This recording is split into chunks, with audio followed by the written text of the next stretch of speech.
What is a dhimmi? Is it a bad thing? Does it have anything to do with jihad?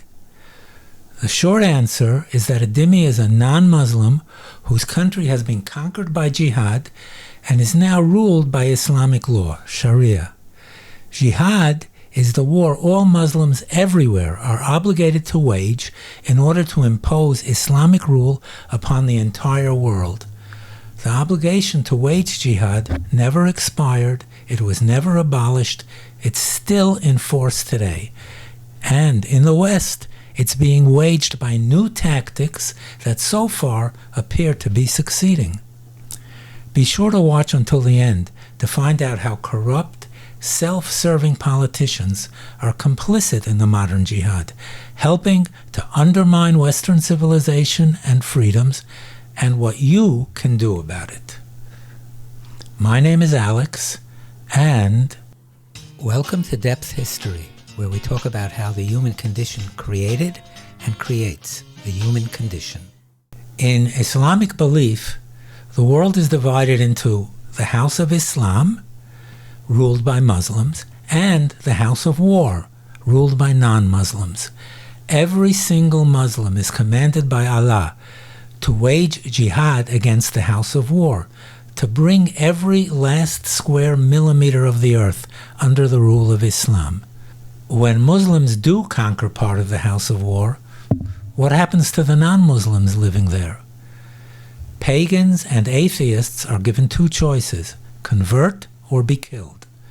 People of the book, that is, Christians and Jews, the book being the Bible, are given a third choice: to become dhimmis, who will be allowed to continue to practice their false religions and will be granted Islam's protection on the condition that they pay the jizya, a special tax imposed only on dhimmis, accept without question the superiority and political rule of Islam, accept Islam's protection with the appropriate gratitude, and agree to be persecuted and humiliated.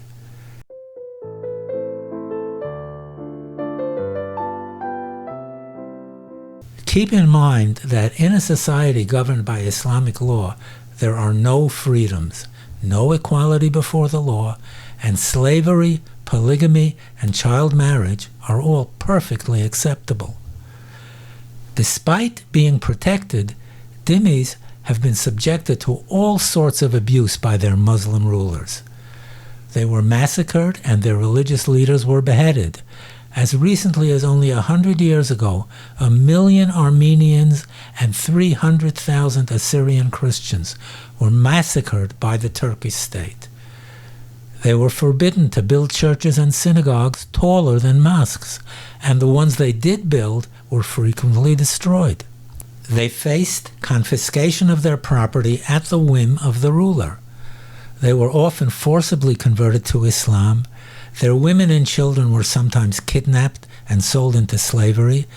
They faced frequent deportations and expulsions, and they were treated as inferior to Muslims in every way. They were forbidden to ride a horse or a camel. They had to hurry through the streets, always passing to the left of a Muslim, his impure side. Disdain, insults, and disrespectful attitudes toward them were common. They had to walk humbly, with lowered eyes, accept insults without replying, and when in the presence of a Muslim, remain standing in a meek and respectful attitude. They couldn't sue a Muslim or testify against him. Stoning dhimmis was common, especially by children.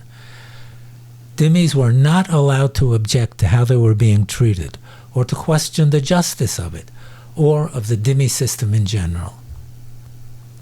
By the way, if you're getting any value from this video, please click the thumbs up icon, subscribe, share the video, and ring the bell so that you'll be notified of new videos as soon as they come out.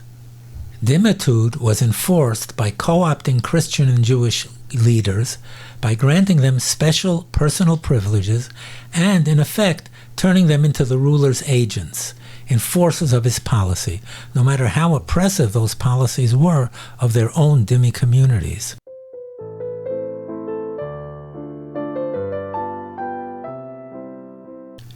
Because jihad has never been abolished. It's still in force. Muslims today are still obligated to wage jihad against all unbelievers. So the possibility of becoming a dhimmi has never actually gone away. In the West today, jihad takes a different form than in the past. It's waged by immigration and politics, by taking advantage of Western democracy and freedoms to destroy Western democracy and freedoms, by the slow creep of minor innocent demands, leading to the establishment of immigrant-only enclaves where Islamic law is the only law and where the infidels' civil law is laughed at. In some European countries, freedom of speech has been severely restricted, especially in social media.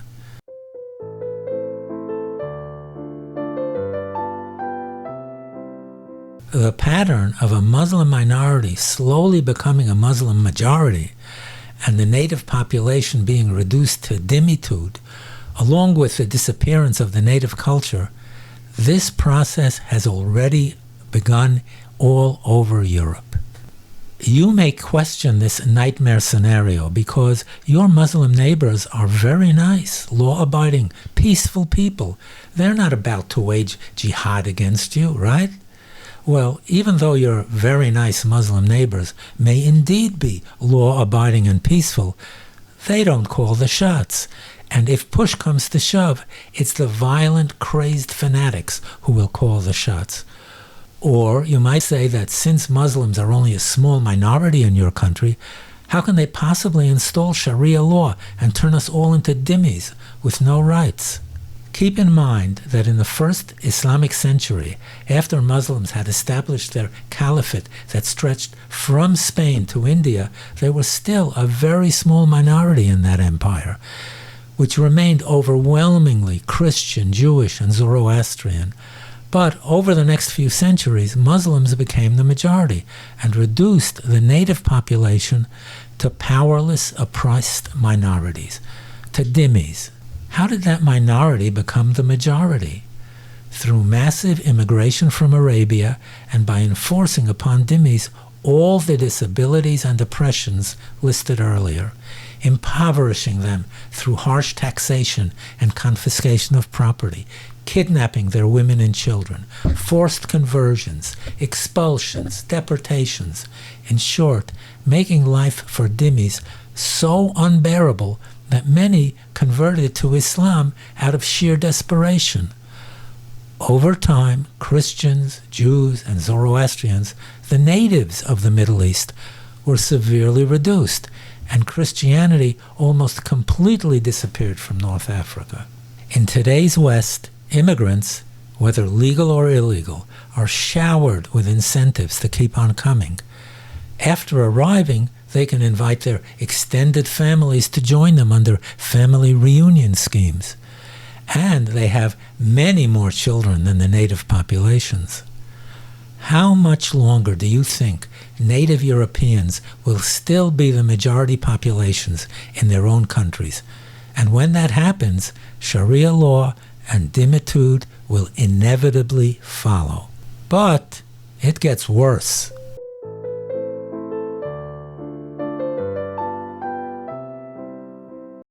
Self-serving Western politicians are acting exactly as did the dhimmi community leaders who were co-opted by Muslim rulers to enforce strict dhimmitude in their communities.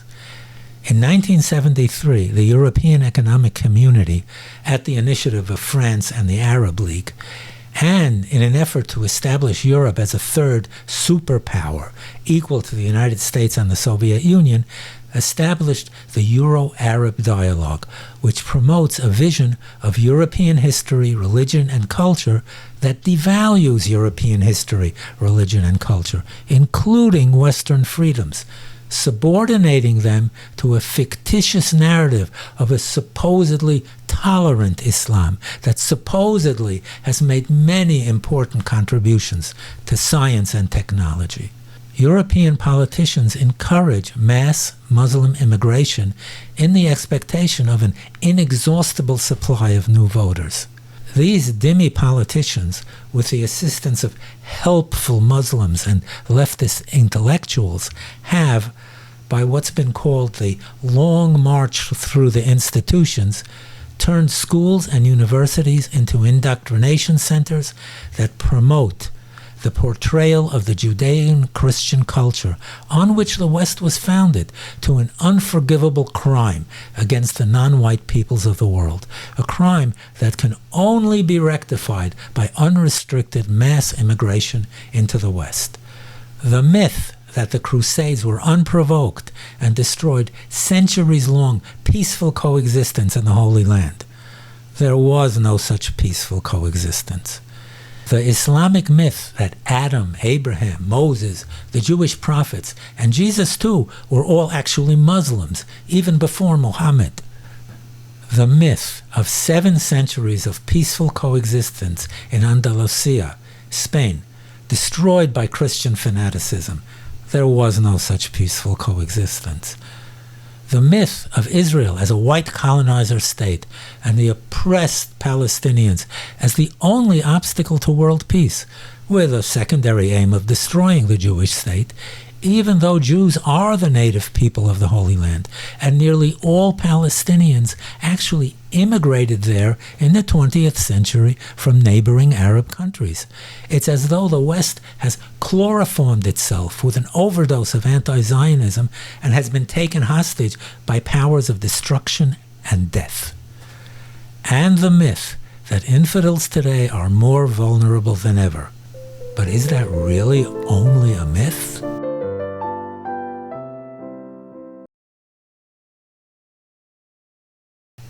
It's important to recognize that dhimmitude, the state of being a dhimmi, and all the disabilities that come with it, apply equally to Christians and Jews. As far as Islamic law is concerned, there is no difference between the two groups of infidels, but Jews were often singled out for special abuse. In Morocco and Yemen, Jews were forbidden to wear any footwear outside their segregated quarter. In rural Yemen, Jews were protected only if they belonged to a Muslim tribe. So if a Muslim of tribe A killed a Jew belonging to tribe B, the killer would not be punished because Muslim blood is, of course, superior to Jewish blood. Instead, tribe B would kill a Jew belonging to tribe A, so that tribe B would be compensated for the loss of its Jew. So the bottom line was 2 Jews murdered without anybody being punished. In Iran, Jews were not allowed to go outside in the rain because any water falling on them would become impure and might then pollute a Muslim. Christian Muslim leaders resented being consigned to the same status as Jews and often petitioned Muslim rulers for better treatment. When the Ottoman Reform Edict of 1856 was promulgated, which, under pressure from European powers, abolished the legal disabilities of the dhimmi groups, the Orthodox Christian patriarchs were displeased. Whereas in former times in the Ottoman state, the communities were ranked, with Muslims first, then the Greeks, then the Armenians, then the Jews. Now all of them were put on the same level. Some Greeks objected to this, saying, "The government has put us all together with the Jews. We were content with the supremacy of Islam." Why are Western politicians encouraging this slow-motion cultural suicide? Can it be stopped? Is there any hope for the native populations, for Western civilization? By the way, do the politicians know that under Sharia law, the many atheists and homosexuals in their countries will be executed? And something that might actually give them pause, that their pet dogs are considered unclean in Islam and will have to be gotten rid of. To counter this campaign of surrender, Westerners must begin to unabashedly assert the superiority of Western culture, rejecting the defeatist progressive mantra that all cultures are equally valid, and acknowledge that cultural values can be very different and very unequal.